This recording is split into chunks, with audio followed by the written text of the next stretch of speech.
Baie welkom julle by hierdie episode van Sela Wie. Baie welkom weer eens Gerard. Dankie Dreyer, welkom aan jou. Jy sit op my plek. Ek doen en jy sit op my plek en ek wil net kyk of die wysheid meer deur my uitvloei wanneer ek op, jy weet, Ja, nee, iemand anders se twyfel. plek nou sit. Ek voel ja. ongemaklik. Ek is Jy weet, jammer.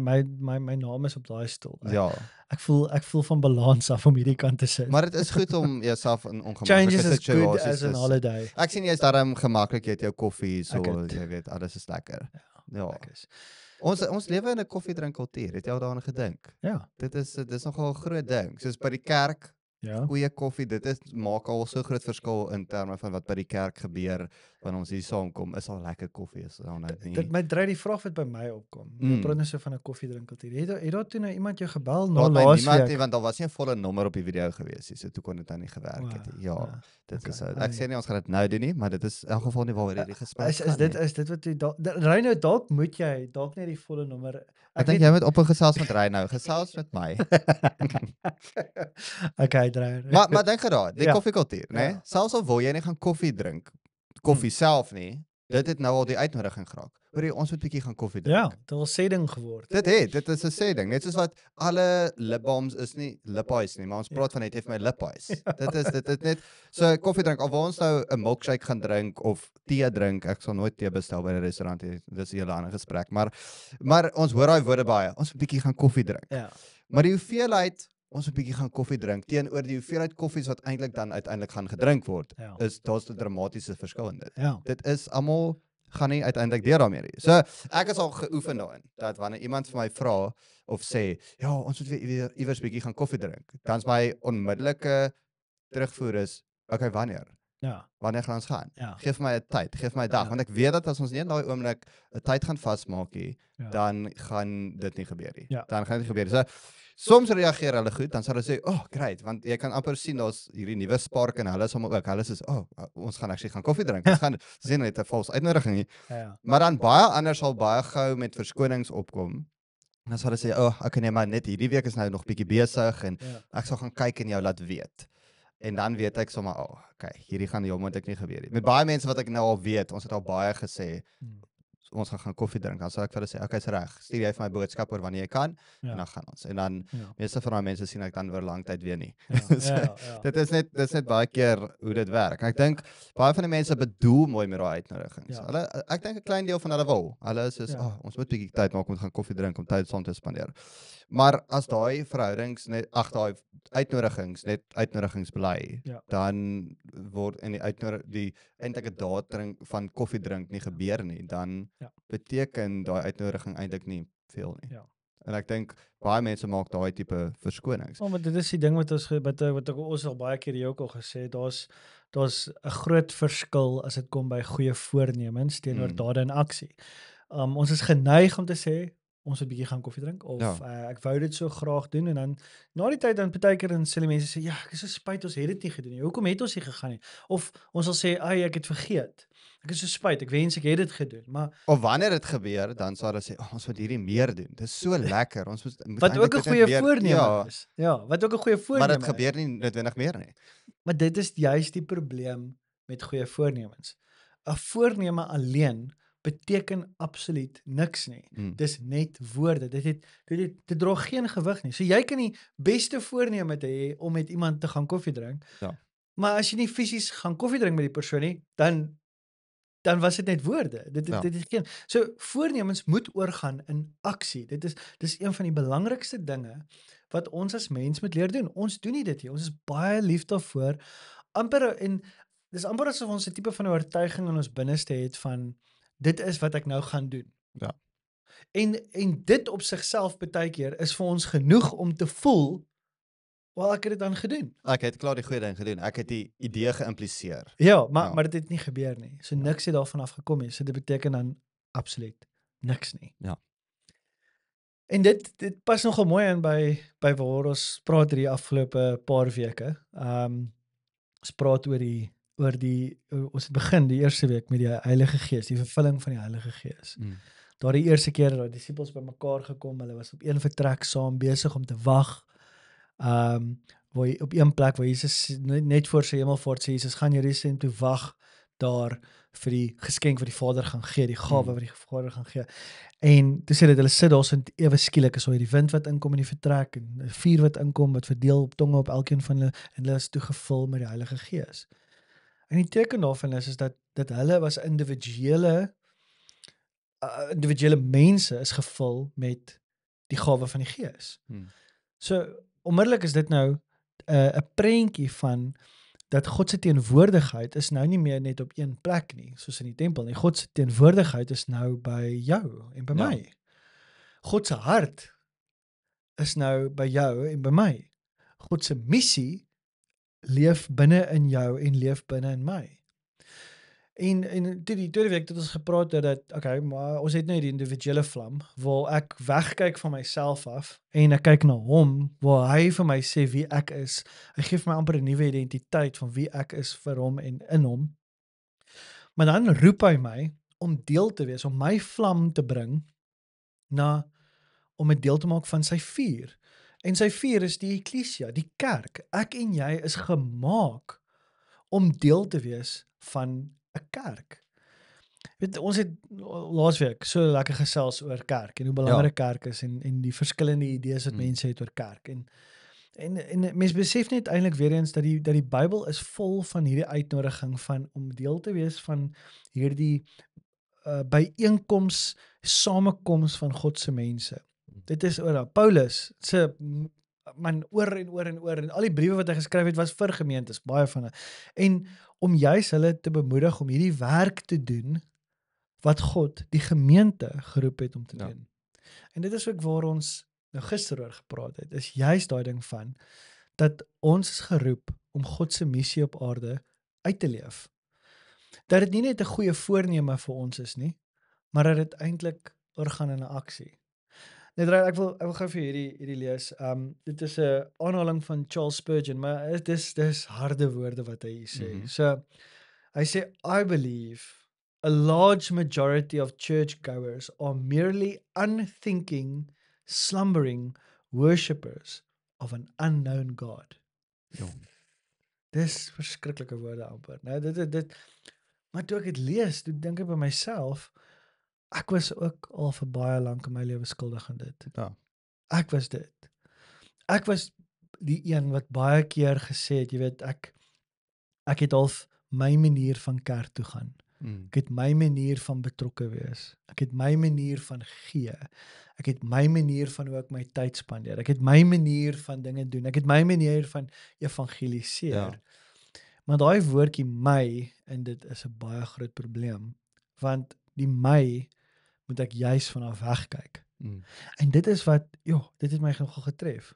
Want die God wat ons dien, die God wat die eklesia begin het, hy het nooit gesê dat jy moet die ding doen vir jou gemak nie. Nooit nie. Hy het ons eintlik geroep tot aksie. Oor en oor roep hy ons om iets te doen. Maar ek dink 'n groot klomp mense se geloof het sonder dat dit begin nie so nie, maar dan later word dit so half verwronge dat dit begin oor hulle self gaan. Hoekom ek kerk toe gaan selfs oor myself. Die tipe musiek wat ons sing. Ek hou nie van daai liedjie gehou nie. Maar dit was nie vir jou nie. Dit is ek dink dit was iemand iewers ek kan nie nou onthou nie, was een of ander groot musiekleier en ek kan geen of dit in Suid-Afrika of waar was hy, maar hy het dit iewers gesê, iemand het na hom toe gekom en gesê, I didn't like the Sunday's worship that much. En sy antwoord was toe, well, luckily we didn't worship you.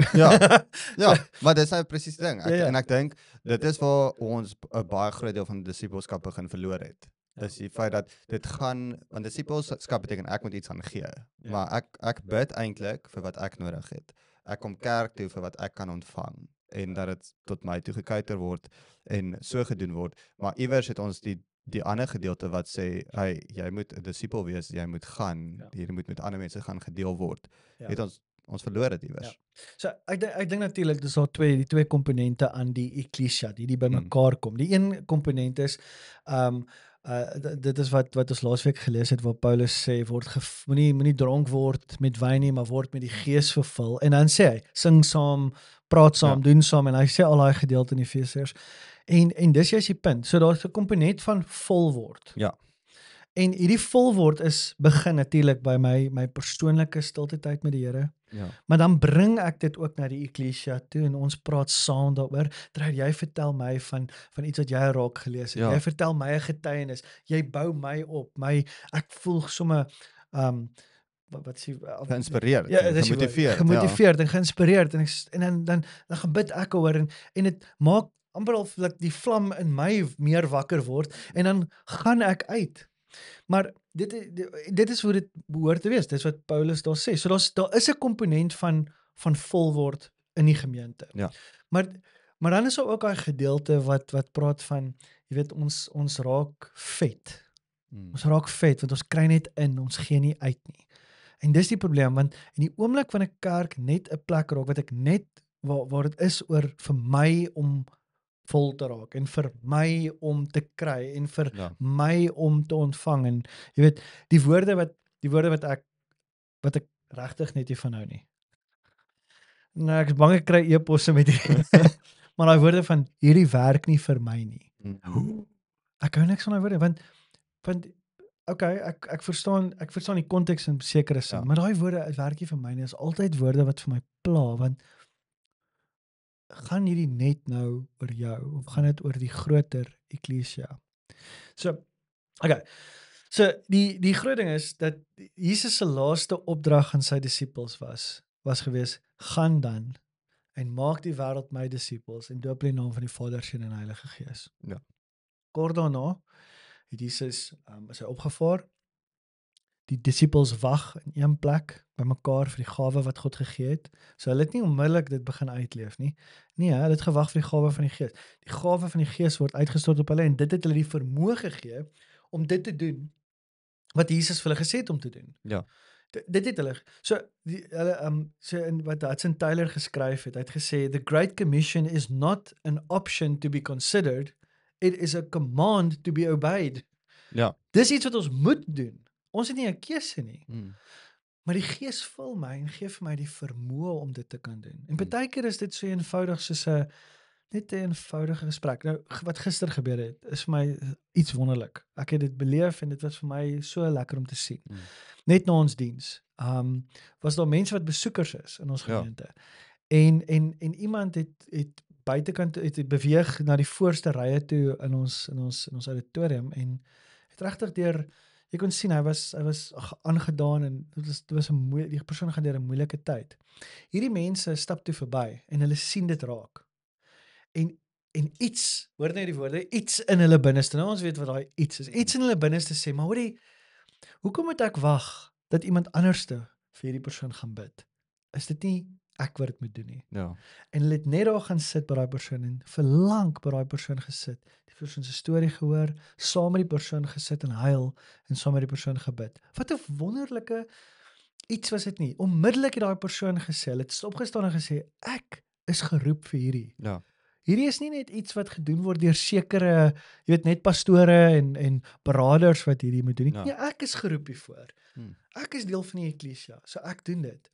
En was vir my wonderlik om dit te beleef, want daar's iets wat die Here ons nou toe nooi om te doen, waar ons voornemens van om disippels te wees, werklik oorsit in aksie. Ja. En dit is die roeping. So hoe doen ek dit? Nou ons het gister het ek so 4 goed genoem. Ons moet nooi, ons moet vertel, ons moet bewus wees van die manier hoe ons leef daar buite en ons moet help bou aan die ekklesia. Ja. Dis die 4 prakties genoem. Natuurlik is daar nog 'n hele klompie ander.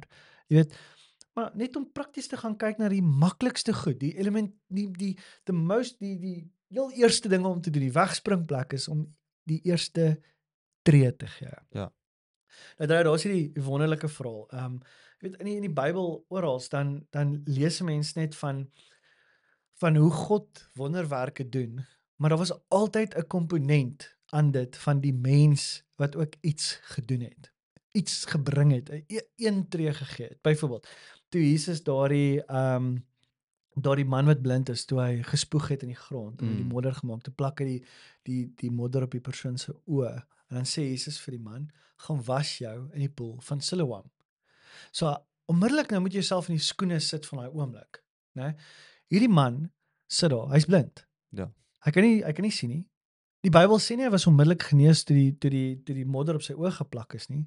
Nee, hy moes opstaan en hy moes Hierdie skares beweeg. die skares beweeg met modder op sy oë. Vernederend eintlik, né? Maar hy moes gegaan het. Amper 'n stap van geloof vat en hy gaan was homself. Nou dink net gou daai oomblik hoe dit moes gewees het vir daai persoon.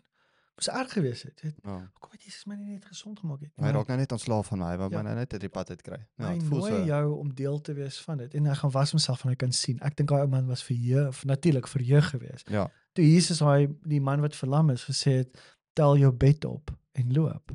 Daai man moes gegaan het, hy moes iewers homself so reg begin skuif het en hy moes begin het om sy knieë te beweeg en hy sê, o jene, maar wag, ek kan eintlik opstaan. Ek het krag in my bene. Ek is genees. Want selfs in die Ou Testament kan ons lees van waar die Here vir die mens sê om iets te doen. En daarom is vandag se tema Mishudai met nat voete. Nou die Mishudai is God se roeping. God se groot roeping wat hy vir ons as mense, the Great Commission soos daai wat Hudson Taylor gesê het. So Mishudai met nat voete. In Joshua 3 lees ons waar die Israeliete vertrek het na die Jordaan en hulle het kamp opgeslaan en daar gewag sodat hulle die rivier kan oorsteek. In Joshua 3 vers 2 sê dit 3 dae later het die beamptes deur die kamp gegaan en vir die mense gesê, wanneer julle sien dat die Levitiese priesters die verbondsark van die Here, julle God dra, moet julle oppak en hulle volg. Hulle sal julle wys waarheen om te gaan, omdat julle nog nie voorheen hierlangs getrek het nie.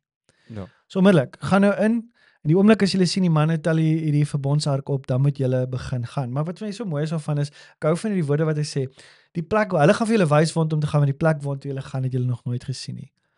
Gehoorsaamheid vir die Here en hierdie plan, vat jy na plekke toe wat jy nie kan dink of oordroom nie. Ja. Wonderlike dinge gebeur as jy net hom volg. Dan sê dit, maar sorg dat daar behoorlike afstand tussen julle en die verbondsark is, ten minste 900 meter. Toe sê Joshua vir die volk, bely julle skuld voor die Here en sorg dat julle verhouding met hom reg is, want môre gaan die Here wonders onder julle doen.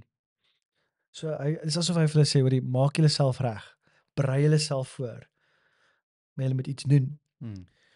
Dan gaan dit verder, vers 6. Die volgende môre het Joshua die priesters beveel om die ek sukkel vandag met daai woord, verbondsark, die verbondsark op te tel en die volk die land in te lei.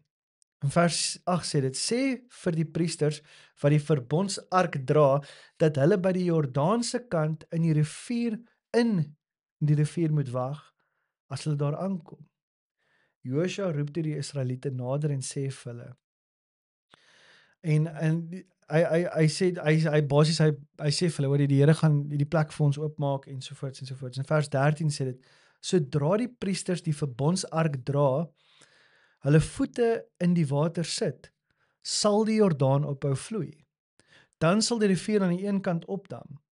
Die volk het kamp opgebreek en gereed gemaak om deur die Jordaan te trek met die priesters wat die verbondsark dra aan die voorpunt.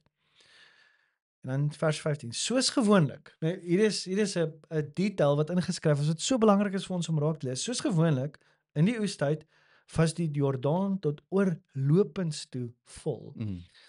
Hy was in vloed gewees, so hy stroom. Maar dan sê dit, toe die voete van die priesters wat die ark van die ooreenkoms met die Here gedra het aan die water raak, het die water dadelik opgehou vloei. Dit het aan die bootpunt by Adam opgedam. Daarna het die volk reg oor Jerigo deur die rivier begin trek. Hier staan hierdie priesters. Okay, nou moet jy verstaan. Hulle dra die verbondsark. Dit is God se teenwoordigheid en toe die Here sê, sit julle voete in die water. Daar's iets wat hulle moes doen. Ja. As hulle nou daar buite gestaan en gesê, gaan nie nou my voete indruk nie, dan sou hulle nie die wonderwerk gesien het nie. Ja. Hulle sit hulle voete in die water en daar staan hulle nou daar op daai rivier, droë rivier vloei en daar's nie water nie.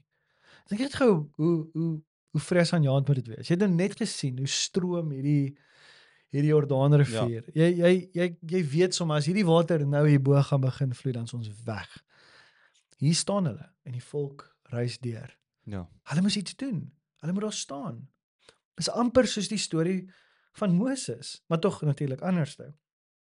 God sê vir hulle, sit jou voet in die water en Moses sê die Here, lig jou staf en die water split oop.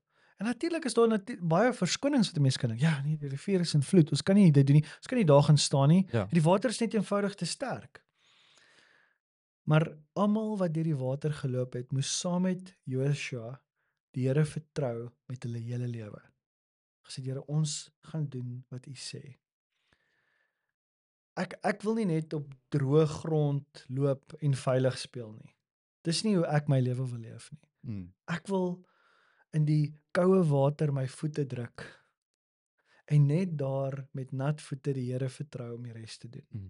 En dit is wat die wonder is van hoe die Here hoekom die Here vir die disippels gesê het, ek stuur vir julle helper. Julle hoef nie dit alleen te doen nie. Ja. Doen net wat jy kan doen. Wees net gehoorsaam met die eerste deel. Ek dink gister, weer eens, daai pa en sy dogter. Daai oomblik kon hulle aan 10 verskonings gedink het om nie te gaan sit by daai persoon nie. Ja. Ag, daar sal iemand anders opdaag. Daar's pastore, daar's bedieningsleiers, Ons is hastig. Wil nie in die verkeer sit nie. Ja. Wat het hulle gedoen? Hulle voet in die water gedruk en die Mishudai begin leef. In daai oomblik, hoe wonderlik is dit nie?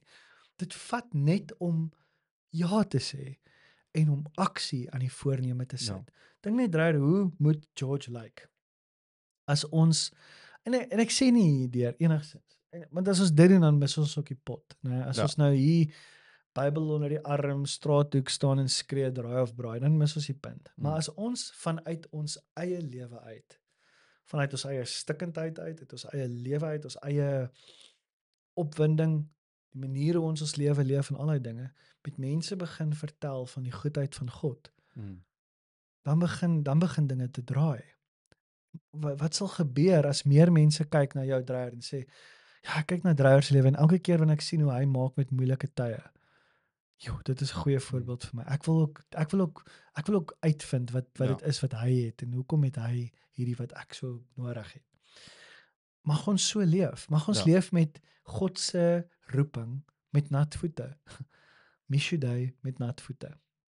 Ek dink ons moet uiteindelik bewus word daarvan. Daar is 'n roeping tot disipelskap. Ons en op elkeen van ons. Dit is nie net die pastore nie, dit is nie net die volonteërs wat bereid was om hulle, dit is elke persoon wat hierdie eklesia bywoon, wat dan deel raak van die Mishudai uiteindelik. Dit is elkeen se verantwoordelikheid. Want as dit gaan word dat ons gaan en ons wil net ons ontvang en dis hierdie wonderlike dienste wat ons by ons kerk het en ek ervaar net so die Here en nou gaan ek huis toe en ek kan bære dit so in my ou geestelike kussie. Ek hou dit so en ek sal later so elke nou en nou dit oopmaak om dit weer te ervaar, maar dit word nie met enigiemand gedeel nie. Dit bring jou nie na aksie toe nie. Dan mis ons iets van wat Jesus kom doen het. Ja.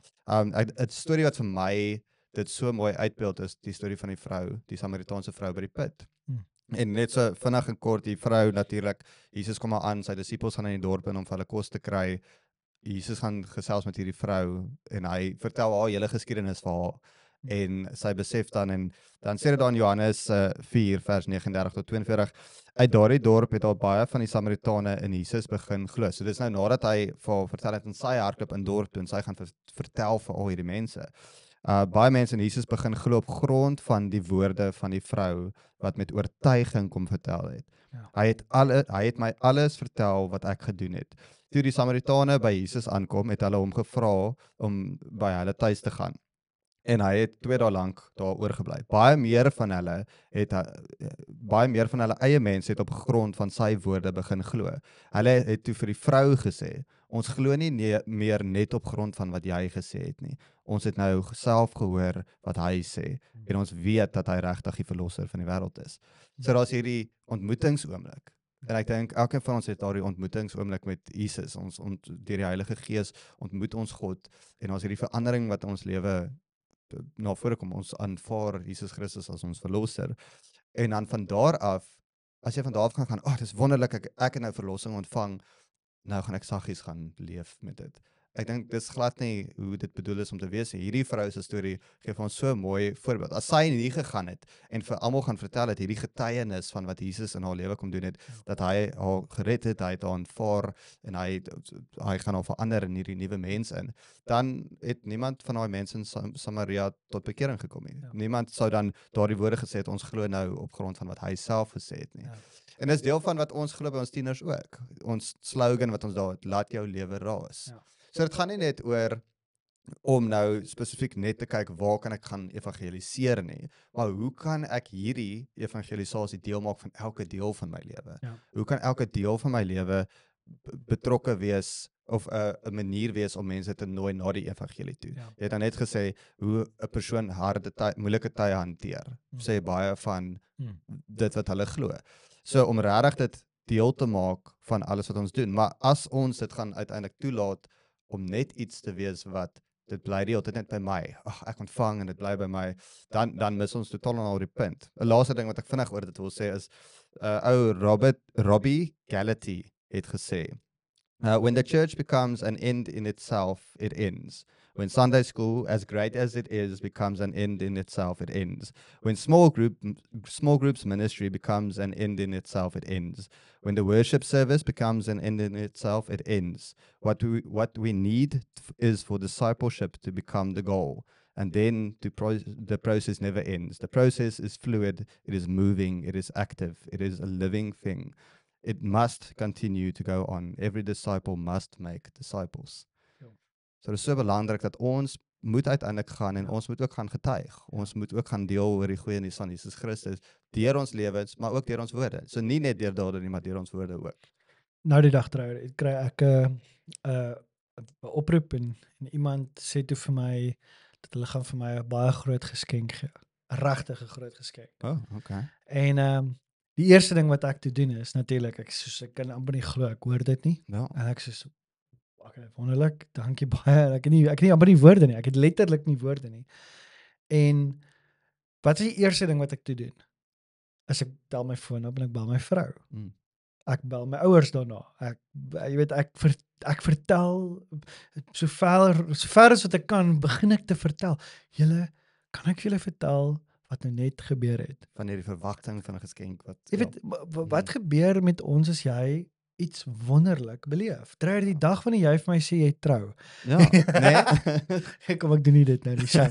Maar die dag wanneer jy die wonderlikste nuus kry, of jy ontvang iets, jy kan nie anders as om dit te deel nie. Ja. Niemand gaan kry hierdie ongelooflike nuus en jy hou dit vir jouself nie. Nee. Niemand kan nie. Jy kan dit nie. Jy moet dit ook. En hierdie nuus van die evangelie is die beste nuus wat nog ooit vertel is. Jy is gered van die dood. Jy kan lewe.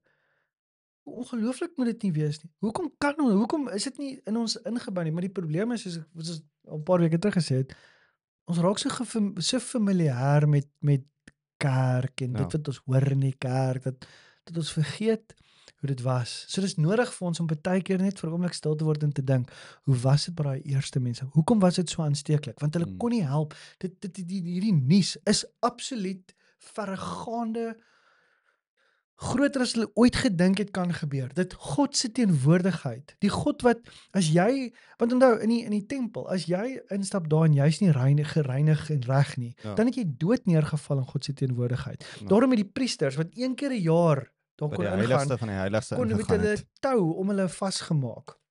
Dat hulle stap al in met 'n vrees dat as dalk het ek iets nie bely of ek is iets nie reg, dan val hulle net daar dood neer, dan word hulle uitgetrek met 'n tou uit die allerheiligste uit. Nou, dink net daai vrees. Dink net gou daai vrees wat daai priesters moes instap in die teenwoordigheid van God. En nou is daai teenwoordigheid nie net meer op daai plek nie, daai teenwoordigheid is in jou. Ja. Maar ons is so nonchalant baie keer oor God se teenwoordigheid. God, die skepper van hemel en aarde, die een wie my asem in sy hand vashou, die een wat in 'n oogwink hierdie wêreld, die hele heelal in sy hand vashou. Sy teenwoordigheid is nou nie net op sekere plekke nie, dis nou by my. En hy kies my om 'n verteenwoordiger van dit te wees. Dis amper 'n vreesaanjaende wonderlike nuus. En ons kan nie anders as om dit te deel nie. As dit werklik die waarheid is wat beleef in jou, kan jy nie anders as om dit te deel met die wêreld nie. En dit begin met die eenvoudigste goed. Ja. Om iemand te nooi, te vertel, om te help bou aan die eklesia. En om te kyk en te bewus te wees van hoe jou lewe lyk as mense na jou kyk. Charles Spurgeon het in die begin daai verskriklike swaar woorde gesê, nou sê hy daarom beter woorde. Hy sê to be a soul winner is the happiest thing in the world. Nee? Dis wonderlik. And with every soul you bring to Jesus Christ, you seem to get a new heaven here upon earth. Ja, dis die blyste ding wat jy kan doen, is om te weet, ek is besig om mense te wys na Jesus toe. Dis die blyste wat jy in jou lewe gaan wees. So, as jy sê, wat moet ek doen om gelukkig te wees? Begin die evangelie te verkondig. Ja. Jy gaan nie glo hoe bly dit jou gaan maak nie. Dit gaan alles verander. Nie net vir jou nie, maar ook vir die wêreld om jou. En so kan ons 'n verskil maak in die wêreld. So kom ons wees mense wat nie net ons geloof in ons binnekamer probeer hou vir onsself nie, maar dat ons hierdie vlammetjie van ons binnekamer bring na die eklesia toe, deel van die vuur maak. En hier raak dit 'n veldbrand. Ons wil julle uitnooi om in julle klein groepe ook saam te gesels oor dit. En om dat die goeie nuus nie net meer goeie voornemens sal wees wat jy beplan om dalk eendag te gaan deel nie, maar dat iets sal wees wat jy aktief deur jou lewe sal gaan deel. Ook daardie koffieafsprake, dat jy sal bly by daai koffieafsprake en 'n datum sal vasmaak en by dit sal uitkom. Maar gaan deel die goeie nuus, want dit is die goeie nuus. Lekker week vir julle verder.